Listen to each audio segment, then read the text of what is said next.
அனுசரணை பெர்ன் மற்றும் சூரிச் மாநகரில் அத்தியாவசிய உணவுப் பொருட்களை மலிவு விலையை பெற்றுக் கொள்ள இம்போர்ட்டாஸ் cash and carry. Honorable Rasamanikam. Manghana Katanagatmani. I would like to ask the Honorable Prime Minister to inform this House. Number one, the total number of political prisoners in the country and the number of camps they are detained in. Number two, why expedited measures have not been taken yet with regard to their release. Number three, the number of lands occupied by the security forces in each district across the country. And number four, the number of private lands and the lands of the government officers controlled by the security forces. If not, why?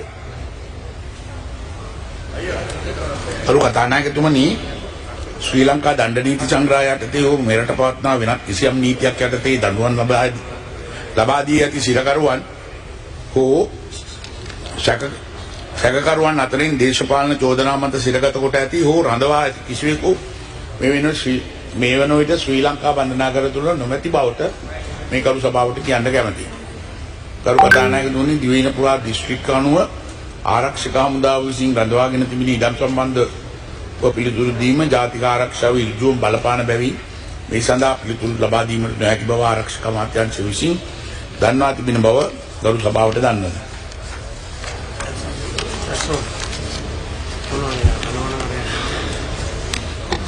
මගේ පළවෙනි අතුරු ප්‍රශ්නේ තමයි, my first question is, Honorable Prime Minister, there are people who have been in custody since the time even before I was born. You know, some of them have died in prison in the last couple of years. One of your main election promises was that the release of these political prisoners will be done. This was done in the canvassing campaigns that was done in the north and the east. And even Honorable Namal Rajapaksa, when he was released from remand prison, had mentioned that these political prisoners need to be released. At the same time, I need to place it on record that JVP, during the JVP insurrection, people who were arrested were given general amnesty. And also, the Honorable Johnson Fernando mentioned the other day that Pullian was a political prisoner. He was not a political prisoner. He was under arrest for the murder, as charged for murder under suspicion of Joseph Parraj Singham. And at the same time, people have been given pardoned. Sergeant Sunil Ratnayaka, who was he was charged with murder and sentenced, and he was pardoned. So why aren't these some of these people? These cases haven't still even been filed, right? They are still being held without. They are still being detained without charges being filed. As you may have been aware, we had a campaign called Pothivil to Polikandi from the 3rd to the 7th last week, and one of the primary requests that were put forward by the people who joined this protest was the release of these political prisoners. And in Kilnochi, there were some people who were relatives of people who had surrendered to the army during the last days of the war in the Wattuwal Palam.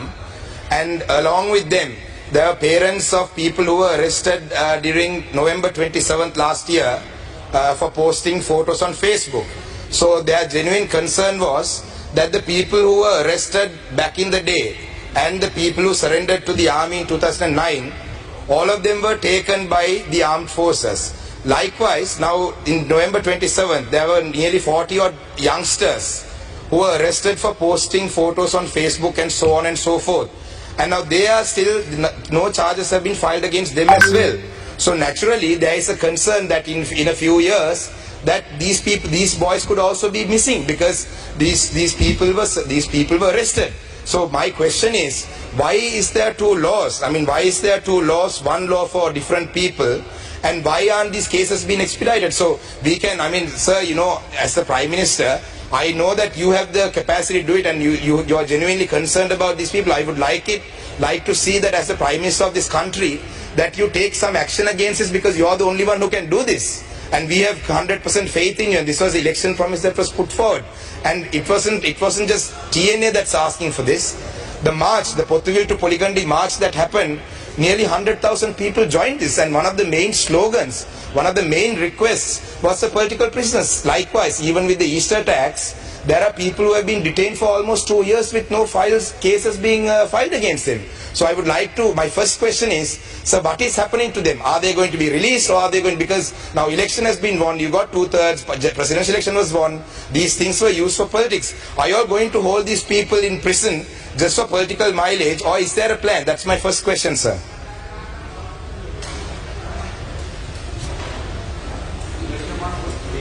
Permission of Honorable Prime Minister, I would like to answer that question of the Honorable Member of the Parliament.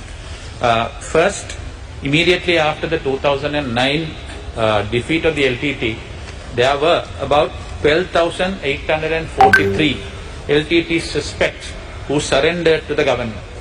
Government rehabilitated them and put them back to the society. That's a policy.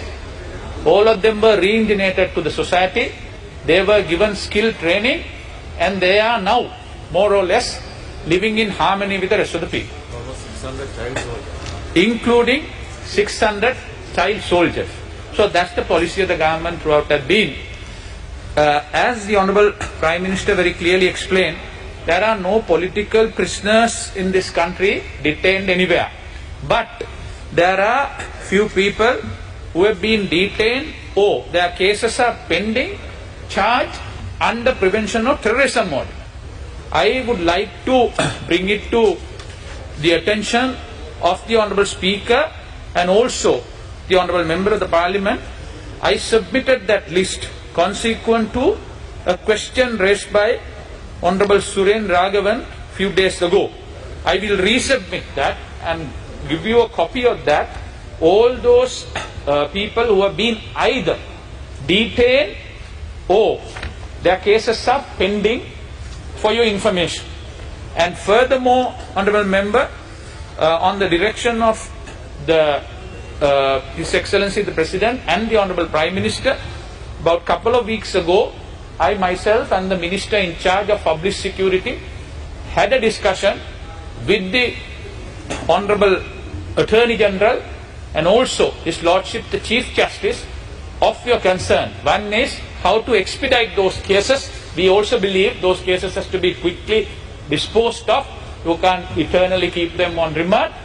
And also to file cases against those there are charges. And therefore, if someone says that we have deliberately kept them behind, it's a very limited number. The charges against them are very, very high and grievous, and also the Honourable Attorney General have been asked to look into those individually. So we will keep you update on the progress to the House and to you, Honourable Member. It's very ironic that the Justice Minister is responding to these questions when the Honourable Justice Minister's own community's issues cannot be resolved by himself and the Prime Minister with the Janasa issue. Please, not your time.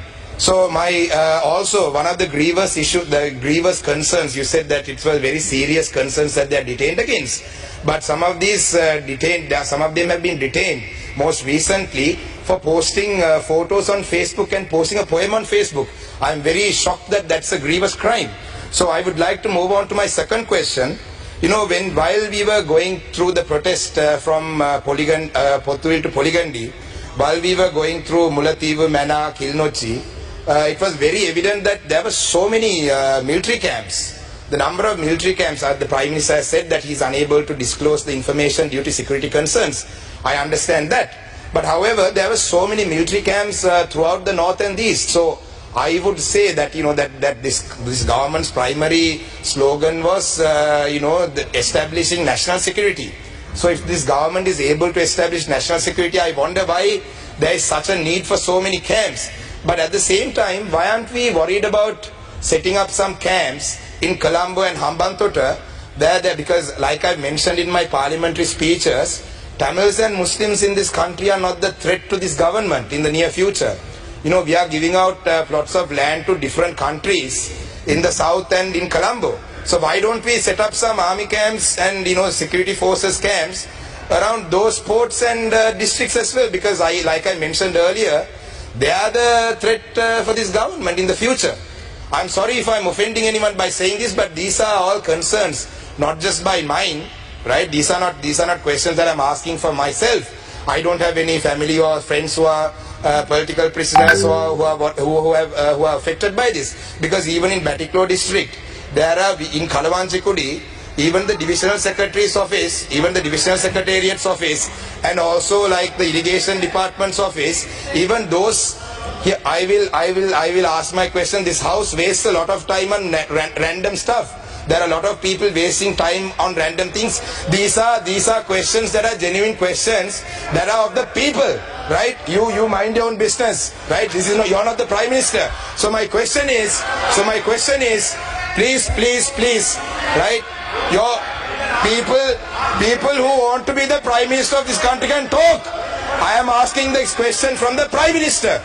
Mr. Surendra is not a Prime Minister. You're not a Prime Minister. So my question. Let me finish my question. Order, please.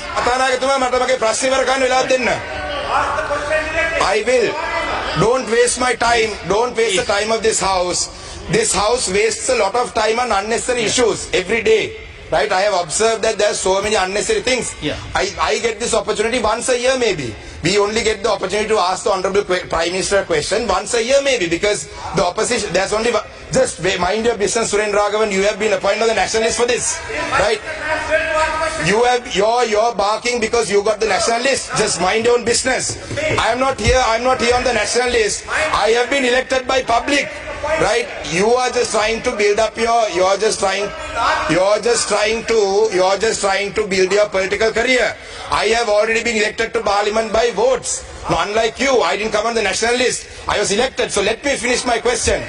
Sir, ඒක තමයි sir මේ sir මෙයාට කෑ ගන්න එපා කියන්නේ sir. So my question is, sir.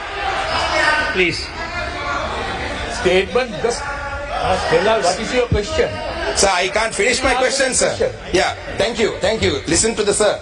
So, sir, the question is, will these private lands and will these lands that are occupied by the security forces, the government lands and the state buildings like irrigation department, DSO, even Kalawanchikudi, right? Will they ever be released, or are we going to hold on to them just so that we show the South that there is some major national security threat in the north and this which is not there? That's my question. You work enough for your nationalist men. ගරු කතානායකතුමනි, අද වෙනකොට යුද්ධෙන් පසු අද වෙනකොට 97ක් land එක ප්‍රයිවේට් සහ government land එක දැනටමත් දීලා තියෙනවා. 97ක් ලෑන්ඩ් දීලා තියෙනවා.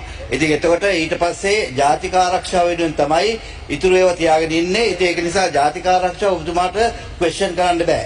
ඒක ඇවිල්ලා ආරක්ෂක අමාත්‍යාංශය මගින් බුද්ධිතොරතුරු මගින් අරන් තියෙන පණිවිඩ ඒ අනුව තමයි. නමුත් දැනට 96ක් 95ක් සහ 96ක් අතර සීලම ඉඩම් දීලා තියෙනවා අනිත් නිලධාරීන්ට සහ පුද්ගලික සහ රජයේ ඉඩම් ලබා දීලා තියෙනවා. ඒකින්ද ඒ වගේ අසත්‍ය ප්‍රකාශ ඔබතුමා මේ සභාවේදී කරන්න එපා. කොහොම ස්තුතියි. කෝකිලා ගුණවර්ධන මෙතිණිය.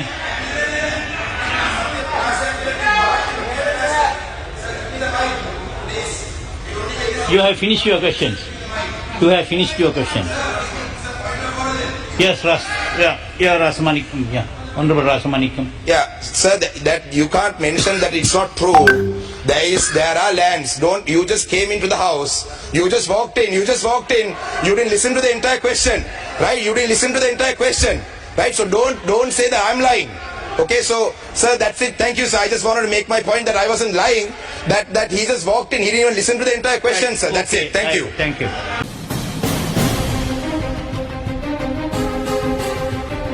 தரணி வாழ் தமிழர்களின் இதய ஒலி தமிழன் 24.com